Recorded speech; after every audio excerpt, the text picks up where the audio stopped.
So, welcome back to Koinonia's series, How Not to Hate Your Kids During COVID. And how not to hate your spouse during COVID. How not to hate your family. Or the driver in front of you. Man. Yeah, maybe we should just call it off. There's a lot of anger in the world. Yeah. Hopefully there's less traffic going on and less road rage. So let's start with a positive. But there is a little arguing going on at home, I'm sure. Oh, yeah. Yes. And so last video, we talked about sharing control. And we talked a little bit about not arguing. And so, as you know, we're talking about love and logic. We're talking about, different topics from different trainings that Bonetta and I have taken. We're talking about experiences. We're talking about life in general. Life. How does this work? How do we parent during COVID? How do we become a parent that is on the same team with the kids? And the child actually wanting you to be on their team. Yes. Yes. It's not about parenting against your kid. No. We want to parent and walk alongside your kid or your spouse. So, Love and Logic. This is the Love and Logic parenting, the Love and Logic way. This came out quite a few years ago. It's not the original. The original that came out like in the 80s. That one was updated about 10 years ago. And then after this series, we're going to hope to get into the trauma-informed Love and Logic series. But today, we're focused on section 1 of this book. And the first lesson is lessons learned from a little arguing. And that statement in itself, lessons learned from a little arguing. I know in my parenting journey in the beginning, I didn't want any arguing. Whatever I said should be the say. So, you're the parent. Right. You got control. I'm the adult. I'm the bigger person. So this says avoid, in the box it says avoid unwinnable arguments. That's our goal. Avoid power struggles. Ooh. Preserve loving relationships. Ooh. So we can maybe stay friends a little longer. Just maybe, but not too long. You do want an empty nest. I think that's been one of my problems. Well, actually, it's on my list. We're gonna do a whole. I want to do, if you're willing. It's a real tough one. We'd like to do. How do you get your kid out? Failure to launch. How do we get our kids out? I think that'll be a very popular video, vlog, podcast. I don't know. Wherever we send it out to the social medias. But I will say this. There's a line about, if you want your kids to eventually move out of your home, don't treat them like honored guests. So I'll just leave that nugget and we'll unpack that in another podcast. When I'm more successful. Yeah, once we got it figured out. Yeah, we'll let you know. Yeah. So the first topic on section 1 is going brain dead. And that's easy for me and Dave. Dave's behind the camera. You can't see him. Guys can go brain dead pretty easily because we have our nothing boxes. And I don't know why they're set. Why do you even call them a nothing box when they're filled with all the stuff you don't want to look at? I don't know. You'd have to ask Gunger, the author of that book. Okay. But it is said that certain people have an ability to think of nothing and, so to speak, check out. Some people's personalities are simply more calm and don't have a lot to say. Maybe they were trained as children to not say a whole lot. Don't speak unless you're spoken to. Oh, we did have a young man that lived with us, and who couldn't talk at the dinner table. That it was only Dad was the speaker, no one else. Yeah, that's not uncommon. So let's talk about that. This is the theme for this class, is the parenting styles. There's typically your authoritarian dictator. Love and Logic calls it a dictator parent, I think. Do as I say. Mm-hmm. And those families are very military, very you do what you're told. You listen, speak when you're asked. And then you have your helicopter parent, coined by Love and Logic. That's theirs, actually. They came up with that. Very common. And the helicopter parent does what? Hovers, wants to make sure everything's okay. I know that one well. I tend, that used to be my first go-to, would to be, oh, I've got to make it right. I got to fix it. Don't worry about your homework. You sit here while mommy makes your big poster because we need it to look nice and tidy, and I don't want you to fail. Some call that codependency. I need to be needed. I need the kids to need me. And then what happens when they do move out? Oh my gosh, who am I? What is our marriage? What do we do now? And who are you across the table? Now, a Love and Logic parent, just to give you the basic goal, the goal of these classes, these podcasts, is to be a nurturing parent that allows a child to learn from their consequences, as long as those consequences are within reasonable safety and carefulness. Now, the original Love and Logic would be, I remember it was a hard concept for me. They were teaching it and they were saying, be glad when your child fails. And I remember that first, be glad when my child fails. So it was blatant. Yeah. When the 80s version was. Well, especially these days, we got parents, and I know who you are. I'm looking at you. You know who you are. And yes, it's Dave Bakke. No, I'm sorry, not you, Dave. Not the guy behind the camera. The parents that will actually go to college with their kids, and this is happening. This is a real thing, right? Love and Logic talks about this in their videos. Parents are going to the colleges, to job interviews. They're going with their kids, and there was a story of a parent that actually came in. A kid got a performance review at work, so this is an adult child, and the mother decided to go in and debate with the supervisor that her son shouldn't have gotten a bad review. And oh my gosh, if that's the new world that we're entering into in the future, that's going to be tough. So we need you to let go. Because we're not going to always be around. That's the point. We never know. And I personally, I think that's the biggest piece for me when it comes to Love and Logic. What I really hope you parents learn, and what we learn, is that we're not parenting for the moment always. We're parenting for the future. You get one shot to parent your kids, right?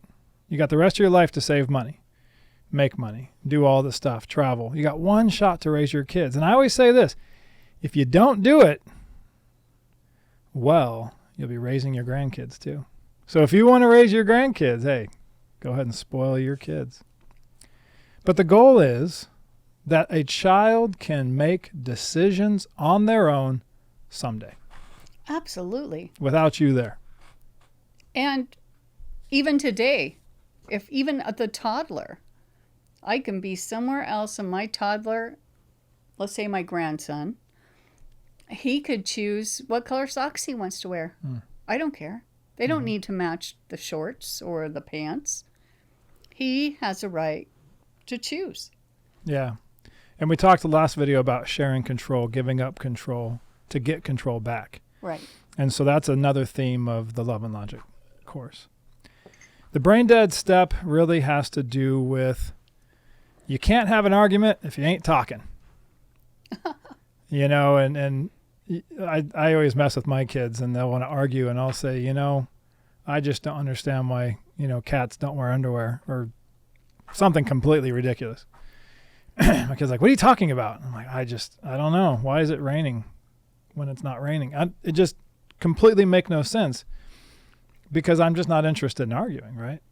I mentioned last week, I love you too much to argue is I like that phrase. And we're going to talk some about empathy in this series. But the point is to avoid the argument. Absolutely. And so that is one of the one-liners. And so Love and Logic is about one-liners. So let's give them some one. Do you have a one-liner you like to use? I do have one-liners I love, but not one that I use overall. So, like, if they came home from school and teacher or friends or whatever they didn't get along with, I would just, oh man, that's a bummer. That's a great one. Oh, bummer. Now, Depending on delivery. yeah, let me tell you a bad one. Let's start with a bad one. and if my uncle watches this, then he'll know I'm talking about him. Yes. That sucks. That was his favorite one-liner. And I'm like, that can be so... I don't know that that's a good one for me. And here's why. Because you have to be able to deliver a one-liner, and later on we'll talk about empathy statements. You have to deliver these in an empathetic way, in a believable way, and it cannot be sarcastic. Which is hard for me sometimes, because sometimes it is bummer. Yeah. Or yeah. I'd hate to be you. Sucks to be you. Yeah. Yeah. No, that's not what we're talking about. That's not love and logic. You got to sell the empathy and avoid the argument. That's the two first things we're trying for here. And so by going brain dead or using a one-liner, you're avoiding the argument, but you got to do it in a loving way. So here's one of the book that says, actually, I love you too much to argue is the first one. The other one says, I know. And that is, you know what? When you don't have anything to say, when you say, oh, I know, it gives you time to think. Yeah. And I'm giving empathy to my child. Yeah. Yeah. And they're feeling heard too. Yeah. It's important to feel heard. You know, a thinking brain, a processing brain is where we want them to be. And if we're the ones doing all the talking, they're not hearing. They're not learning. We're doing all the thinking for them. And that's what they want. Yeah. And it's like, so here's another love and logic. So this is kind of, I guess, our introduction class, really. Here's another rule.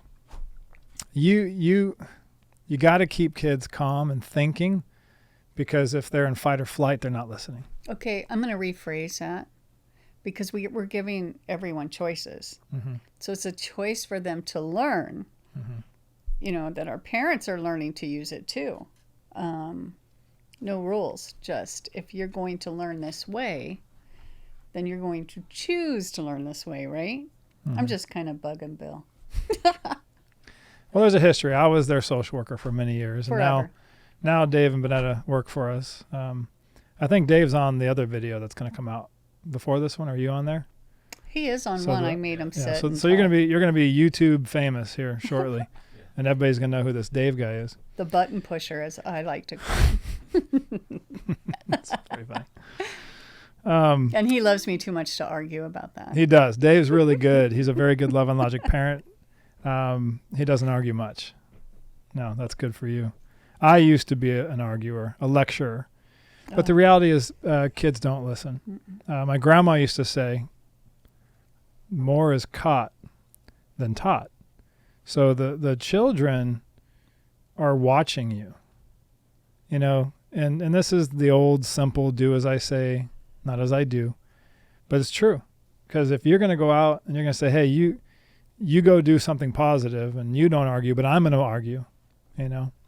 And so we talk about is no lectures. Don't threaten them. We're not really big into warnings. Nope. We definitely don't like yelling. We don't want to yell. We want to empathetically teach through modeling, building their self-esteem, giving them some control. But again, kind of going back to what we're talking about today is avoiding the arguments. There's actually this one line, never tried it. It says, I argue at 6 a.m. on Saturdays. So if you're awake at 6 a.m. on a Saturday, let's go at it. Make sure you put your notes down, though, because I want you to remember everything that you have. You know, you're telling your kid, write good notes for that 6 a.m. because, you know, I want to make sure you get it all in. Yeah. Because I'm only going to give you an hour. Wake me up. Hopefully they won't with do coffee. It. With coffee and. I only argue with coffee at 6 a.m. on Saturdays. You know, a lot of times I like maybe. Kids are this, kids are that. You know, that's a great idea. Let me think about it. Maybe. Okay, now my kids never liked maybe because they interpret that in their brain as it meant no. Okay. Like, no, that's... I'm fine with that too. See, there, it took the argument As right long as I'm out. not arguing right now and it's not costing me money, then I'm okay. Yeah. All right. Why are these skills so important? Arguing with parents is a good way to get their attention. Well, and you know what? Also, arguments, I think, and in my experience, if they can get us to argue, engage with that argument, you end up being so far off course. You know, I'm arguing about homework, and then now I'm arguing about I didn't take them to swim practice or something, you know. So they want to get it off the hot seat. Let's distract them. Yeah, it's rarely about the actual issue. Right. And we're going to be talking about trauma-informed concepts, which, just to kind of slow down, trauma-informed practices have a lot to do with understanding the why behind the behavior. And if all behavior has a reason, a motivation, then we got to figure it out. Right. And so when kids are arguing, it's not usually about whatever it is. There's something deeper going on, especially kids that have suffered trauma. There's a lot of fear going on, and they're probably trying to just get a sense of peace or control, or God forbid it's some sort of sensory issue is going on, that they're actually in pain. And so what you're dealing with probably isn't what you're dealing with. No. Yeah. And so that's why it's one of the reasons it's so vital to not argue. It's just not worth it. One time, I think our two youngest, one was in first grade and one was preschool, like right before kindergarten. And we went to Hawaii, and we were in the line to take the little submarine out and see the fish and what have you. And this one of the submarines, it had broke down for some reason. I think the battery hadn't charged properly or something. This man ahead of us in line was losing it. I mean, screaming and yelling and hollering. Poor Mickey. Yeah. And you know, our kids and Dave and I, we were discussing, here we are in paradise. The biggest problem is we're going to have to wait an hour longer. And we were having fun. Yeah. And then we use it as an example of, look, that man did not learn how to talk appropriately and ask questions. But see, it was 11 Logic kiddos there, not throwing a fit, and asking, why is this man going ballistic? Because we have to wait in line a little longer. And don't kids pay more attention to their friends and strangers than they do to us? Oh, yeah. Oh, yeah. You know, my wife and I used to always tease, too, about Disneyland, just as a side note. The kids, if you've ever been to Disneyland, which most of us have, the kids going into Disneyland, so excited. Yeah. So excited, just pumped. These kids are pumped, man. They're like, ah. And then if you've ever sat right around 5, 6 o'clock, maybe 9 o'clock, kids are leaving Disneyland. Like, when you're leaving Disneyland next time, turn around right about where Starbucks is. So I'm talking about Anaheim here. And just watch these kids come out. If they're not asleep, they are probably crying. Yes. And angry. And they're sugared up, and they're passing out, and it's a mess. And the parents look pretty good coming in, too. Oh, yeah. But leaving. Yeah, I hate Disneyland. No offense to Mickey and all of them. I absolutely hate lines and expensive things. Well, that would be the place for you. Yeah, yeah. Just I mean, for some, it's well. magical, and it magically takes all the money out of my right pocket. out of your pocket. Yeah. So that I had 2 girls, and both of them, a couple of princesses when they were younger. They loved the dresses and the Mickeys and the Minnies and my wallet. It was bad. Okay, so 1.2 on page 8. So if you're following along in the old school book, in case you happen to have it, or on page 8, the importance of a relationship. Ooh. Do I have to have a relationship with my child to make it work? Relationship. It helps. So what does that mean? What does it mean to have a relationship with your kid? Why would it be important? So there's an old saying that we use in our trainings, and it says the child, or pretty much anybody, I guess, they don't care how much you know until they know how much you care. And so it's relationship first. That opens them up to hearing what you have to say. You and make to the caring, connection. right? Yeah. Then they care what you're saying, Yeah. because you've already taken the care in Yeah. the relationship. So it's like it's coming for full circle. Yeah. So here's a good question. How long does it take to build a relationship? Long time. A very long time. And sometimes you have setbacks in the relationship Yeah. where you've broken trust. Like, let's say you promised to take them to Disneyland, and I call in sick and you have to take my place at work. Then you've broken a promise. And really, one broken promise will Oh, boy. undo years of, or months It's of setback. positive It's setback. parenting. That's why I like maybe, so I don't break promises. And that's why my kids think it's no. So in the book, it says the closer we feel to another person, the more devastated we feel when we do something they disapprove of. Disappointment's huge too. But child, when you're solidly connected to your child, when they think they're disappointing you, when that comes up, when you finally dig in to find out what the reaction of getting a C on a math quiz, well, their perception is they want, do your best. That's what we say. And if they think their best, it should have been a B plus A, and they're bringing home a C, they're thinking they're disappointing you, and that's why they're upset. Yeah, the kids, and they don't tell you that. They feel the shame. What you're going to see is attitude. But really, and this is true with a lot of stuff, it's really fear of rejection, fear of losing the connection. So I'm not going to make a connection to you because they're just going to take it away. Right. Especially foster care. But even biological children that you raise from the beginning, or even adopted infants from the beginning, you would think, gosh, we have such a bond. Mm-hmm. And it doesn't make a lot of people can still have a shame-based mentality even under good parenting.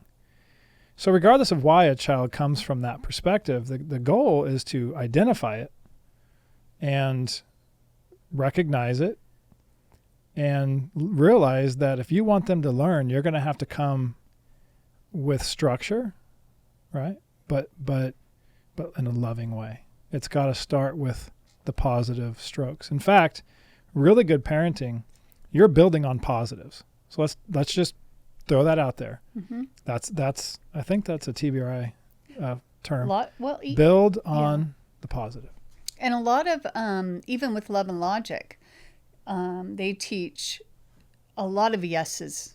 Mm-hmm. Yes, you can wear socks to school. Yes, you can brush your teeth, in 10 minutes or now. Mm-hmm. Or, lots of you're giving them yeses, yes. But there is no's in life. Mm-hmm. And sometimes, most of the time, our children aren't going to understand the no. Yeah, they hate but you're going to have to say no. But you've already filled the tank with all these yeses. So when they start but I never, whoa, you've got good examples of, well, do you remember such and such? Or don't even go down that road. Just say no. I mean, you can just say no. Well, the goal is that you've built up such a connection and a history of being flexible and loving that when it's time to say no, they can accept it. But again, we're building the relationship. We're building a pattern of trust and connection. But there's always a structure, right? Because every good program has a balance between what we call here at Koinonia love and discipline. Our founder felt that those were the words to use. I love you. And we don't like the word discipline as much anymore, but boundaries, if you will, or structure. But what we find is a lot of parents, if you're struggling, you're probably leaning too far one direction. You're either too permissive or you're too harsh. And I know people don't like to use the word balance. It used to be, I had a professor that was like, no, you're not even allowed to use that word in this room. And it's like, because it was a no answer. Because people don't like it. It's not definable. They want the yes or the no. They don't want the well maybe. right? Like I said, Yeah. yes. And so you got to find a way to communicate with kids that there is structure, but they have a sense of control in that structure. And hopefully over time, they're not, because there's no arguing and there's no major harsh discipline, because we're not for spanking with Love and Logic. We're not for punching the kids. We're not for locking them in closets. We're not in for any of that. Yeah, no Velcro on the wall. Yeah. We're we believe that there is a way to parent a child without harming them physically. And in fact, we actually oversee a group home setting for teens population here in the industry, and we are a hands-off facility, 100%. And we work with all the kids that should be in juvenile hall. They're not, because they come from bad situations, and so they're detained. And technically, they're not breaking laws, but they sure act like they're gonna. And sometimes they harm each other, harm themselves. And we have found in 4 years we've operated this program that we have not had to lay our hand on a kid one time. And I believe it's because we utilize these principles of sharing control and building relationship and, choosing your battles and not lecturing, and just really just basic structure, lots of love, no arguments. And and if you don't know, koinonia actually stands for intimate relationship, a connection between two people. And so this is a very old definition, because we feel so strongly in the relationship between a parent and a child, or even a mentor and a child, that it's like there's a phrase out there that says, you're one caring adult away from success. Right. It just takes one caring adult that use these kinds of principles, change a kid's life. Right. And I don't know if I should say the author's name on that, because I don't know if I have the rights, but the right to mention this story was a story of one foster parent changed his kid's life. A very, very difficult. And so I could boy. just make a plug. That might be you. Yeah. Call us today. Well, yeah. So if you didn't already know, we work with Koinonia Family Services.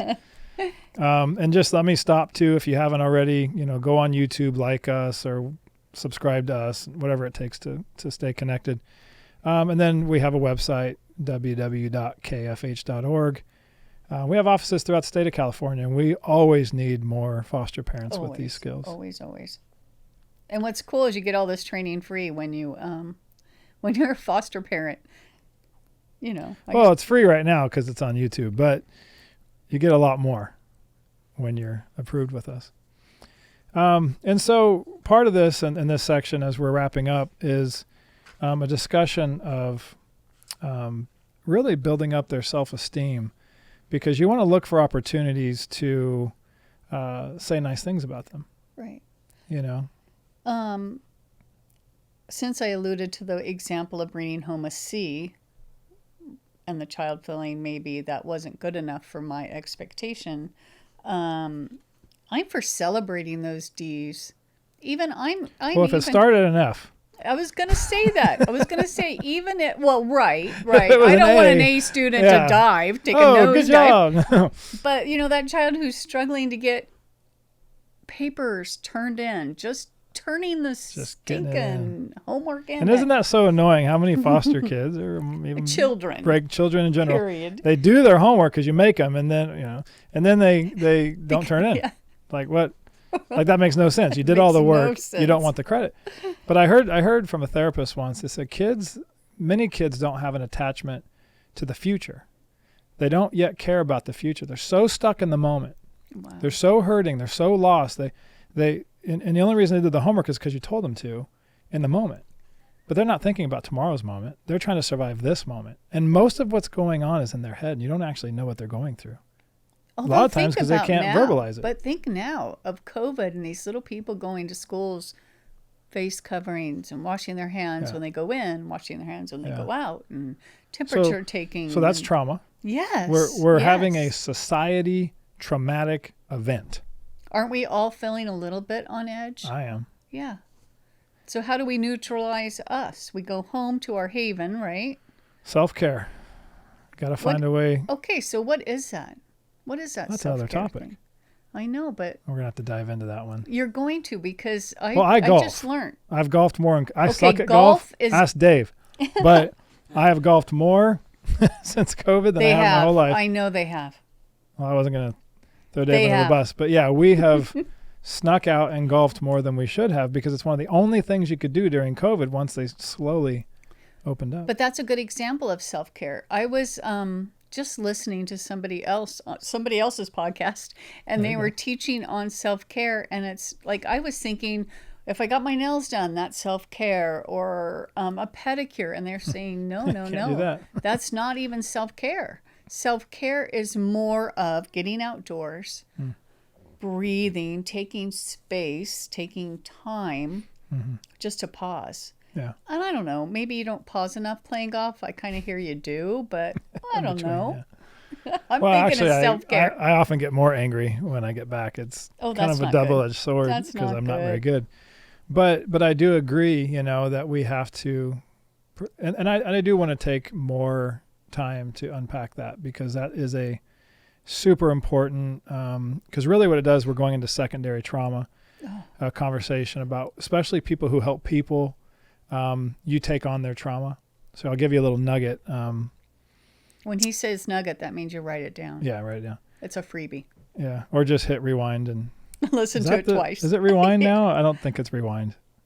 I do rewind, but I don't know if I you don't think call it that's rewind. the term. It's like you hit a little button and it goes back 10 seconds. I don't know. I'm older than him, and But we're more than 10 seconds now, so it's not going to work. But unless somebody So- cuts it out. what were we talking about? Talking about Self-care. And it's a whole The- nugget. You were going to give them a nugget, the nugget. and he doesn't It's great. remember. It's great. It's so good that we're going to give it to you next time. Are you ready? Anxiety is contagious. Oh, it totally is. I don't remember why I was going to say that, but Well, we're anxious during this time. right, okay, and isn't it just amazing how much of what you're feeling can impact somebody else? I mean, there's science around this. Like, if I come home and I'm in a bad mood, my house is going to probably end up with me. It's easier to drag someone down, than to pick them up. And so, if you want to be that guy, then be angry all the time. But if you want to be somebody who people like to be around, change your energy. To a degree, if you have control over it, change your energy, because especially with foster kids, even if it's a tough situation with a kid that you have to address, your tone makes a huge difference. Your tone can set them on the defense, their brain shuts down, you go nowhere. And you're done. Right into an argument. Or you're just done. They can shut down, and then you're done because nobody's home. It shuts off. Which is actually funny because, so these last topics for this section, remove sarcasm. We talked about that. Love them even when they're behaving not so lovable. So another way to say that could be the child needs to feel loved in the midst of their worst Perfect. behaviors. Perfect. I tell my staff need to feel loved. Even when he has the worst behavior. Even when I'm being a jerk. No. But That's isn't it easy to get mad at somebody for their behavior, but realistically it had nothing to do with you in the first place? Did you know here's another nugget. Did you know being offended is a choice? It is your choice to be offended by anything. You can choose to be at peace all the time, regardless of what's going on around. I'm not saying it's easy, and I'm not saying people don't deserve a smack once in a while, but it is my choice how I react to life. And they may deserve the smack, but Bill doesn't smack. No, we don't. Like I said before, we don't believe in hitting each other.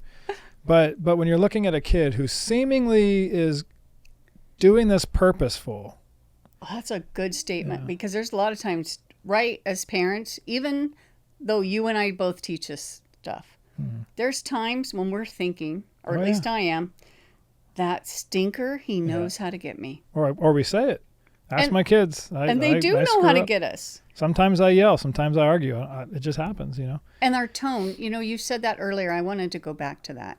Some of our kids who do come from the trauma, our tone can be stern and never raise. But because of the tone, the stern tone, they think you're yelling. I mean, yelling at them.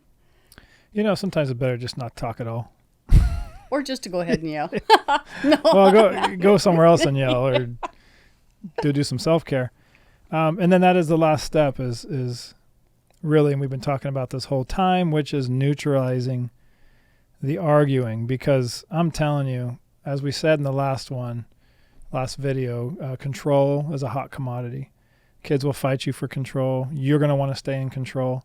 But somehow when we stop arguing and we just let consequences do the teaching, which is really the biggest theme of Love and Logic, is let kids learn through consequences. That'll be a section that we're going to talk about. And but today, what's our takeaways? What's our advice? Neutralize the arguing. Don't argue. Don't argue. Close your mouth. Be empathetic. Be loving. We talked already about choices and sharing control and finding ways to survive COVID, surviving education. I know some kids have started to go back to school. So this is October 2020. It's been a hell of a year. And some kids are back in school, but I'm guessing not all.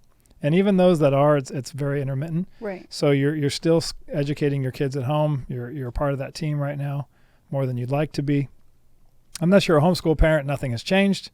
Your life hasn't really felt any different in the last 5 months. Actually, it has, though, because they haven't been able to get in their homeschool groups. So it technically has affected all of us. Yeah, COVID's hit everybody. Everybody but a hermit who's hiding under a log. And he's got a mask on, so it's probably affecting him as well. Poor guy. Anyway, we'll call it good for section 1 of Love and Logic, parenting the Love and Logic way. We will see them next time. Practice a statement, though. One that, like, oh, that's sad, or what do other kids do? Or you can actually go online and find some enforceable there's lots of statements. Free Love and Logic stuff online. Look for enforceable statements, empathy statements, and pick one and get good at it. And if you can't do it well, then learn to shut your mouth and go, That's an easy one. That takes almost no words, no memorization, just which kind of falls in line with the bummer. My brain's dead. I don't know. Can't argue till 6 a.m. So until it gets 6 a.m., we sign off now.